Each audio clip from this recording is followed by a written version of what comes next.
Assalamualaikum warahmatullahi wabarakatuh. Selamat pagi anak-anak, gimana kabarnya?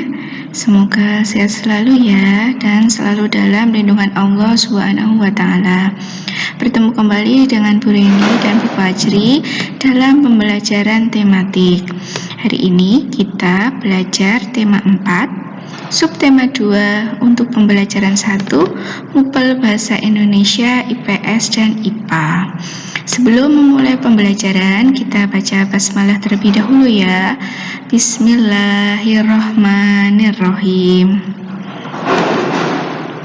Anak-anak, kita telah mengetahui pengaruh globalisasi yang terjadi di sekitar kita. Tahukah kamu apa manfaat globalisasi? Bagaimana globalisasi dapat terjadi? Nah, keseharian kita itu sudah menggunakan era globalisasi. Salah satunya apa?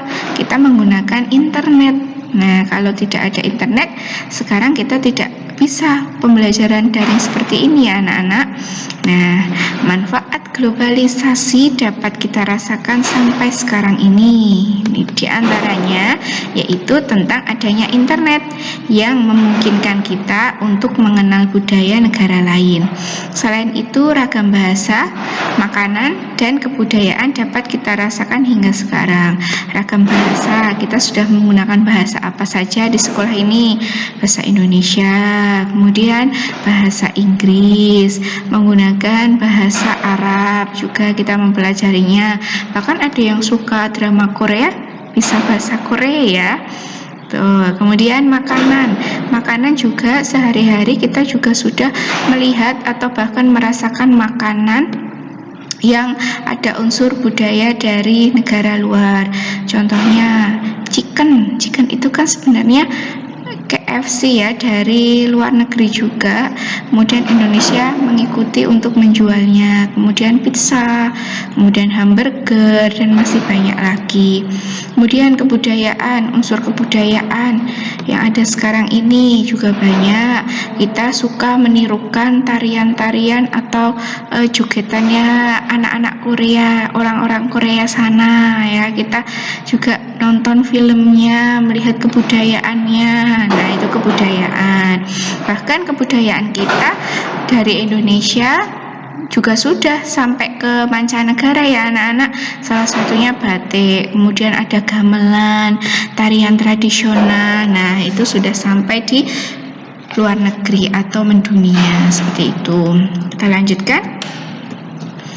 Nah, bagaimana posisi dan peran Indonesia di bidang politik dalam kerjasama dengan negara-negara ASEAN? Di sini ada bacaan. Disimak dan diperhatikan ya anak-anak. Kerjasama Indonesia dengan ASEAN di bidang politik.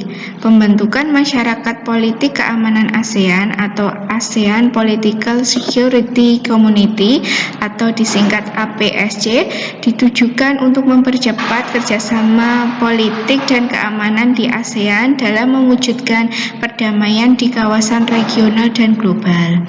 Masyarakat politik keamanan ASEAN bersifat terbuka, berdasarkan pada pendekatan keamanan yang komprehensif dan tidak ditujukan untuk membentuk suatu fakta pertahanan atau aliansi militer ataupun kebijakan luar negeri bersama.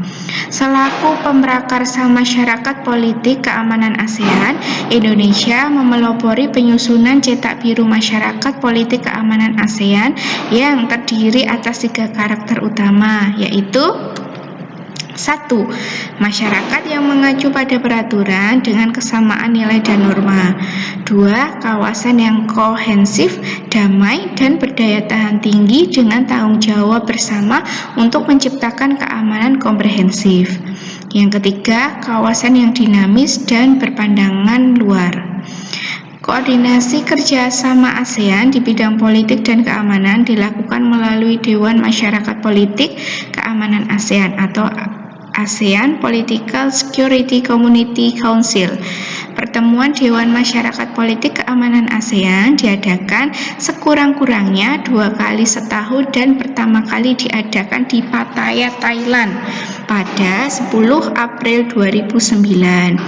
Pada pertemuan APSC Council, Indonesia diketuai oleh Menteri Koordinator Bidang Politik, Hukum, dan Keamanan dengan Menteri Luar Negeri sebagai wakilnya. Dewan Masyarakat Politik Keamanan ASEAN didukung oleh para pejabat tinggi di bidang politik dan keamanan. Dewan Masyarakat Politik Keamanan ASEAN bertugas untuk 1. Menjamin pelaksanaan keputusan-keputusan KTT di bidang politik keamanan.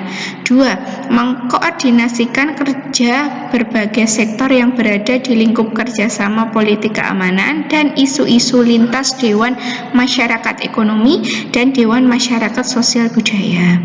3. Menyerahkan laporan dan rekomendasi kepada KTT ASEAN mengenai hal terkait dengan perkembangan politik keamanan.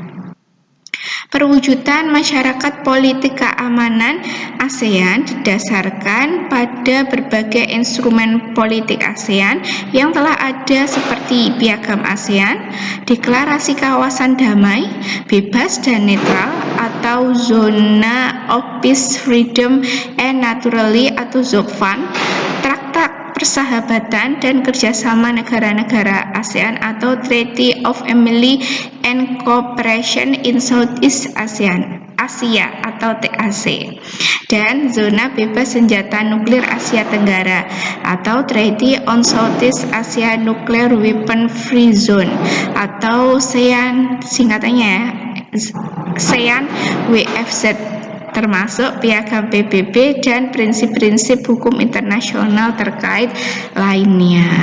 Itu ya anak-anak, itu tadi bacaan yang ada di buku paket kalian.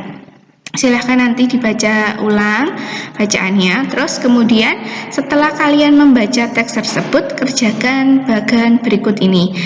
Di sini ada kerjasama Indonesia dan negara-negara di Asia Tenggara di bidang sosial budaya di masa globalisasi. Di sini ada bentuk kerjasamanya, silahkan nanti ditulis di sini. Kemudian ada peran Indonesia dalam hubungan kerjasama dengan negara di Asia Tenggara, silahkan ditulis di sini.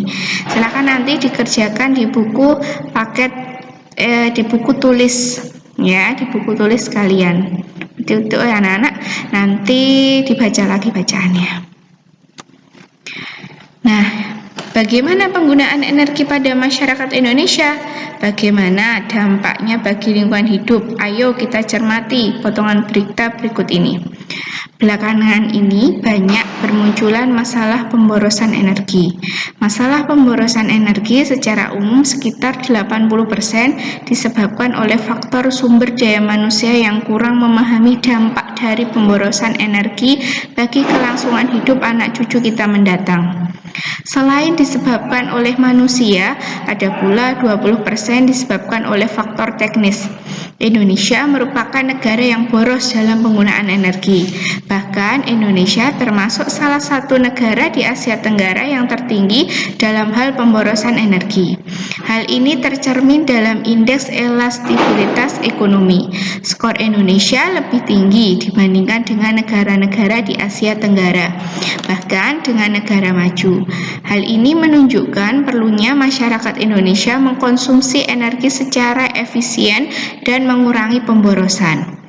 Dampak dari pemborosan energi sebenarnya sudah tidak dirasakan. Hal ini terasa dari peningkatan suhu global. Meningkatnya suhu global menyebabkan naiknya permukaan air laut, meningkatnya intensitas fenomena cuaca ekstrim, lebih lama cuaca panas daripada cuaca dingin, dan hilangnya gletser serta akibat-akibat lainnya. Jika fenomena ini terus terjadi tanpa antisipasi dan penanggulangan, mungkin kelangsungan hidup manusia akan terancam. Jadi anak-anak, kita itu memang harus hemat energi ya anak-anak, karena kita sudah menggunakan energi yang ada di bumi ini sangat besar. Sini ya, karena besok kita juga akan kita serahkan ke anak cucu kita juga, tidak hanya kita yang menggunakan, seperti itu ya. Makanya dari sekarang kita harus tahu caranya menghemat energi. Energi itu tidak harus diboros ya, penggunaannya tidak perlu pemborosan. Salah satunya contohnya kita menyalakan TV, nggak dilihat tapi dinyalakan. Nah, itu juga termasuk pemborosan energi ya anak-anak ya, seperti itu. Berani lanjut?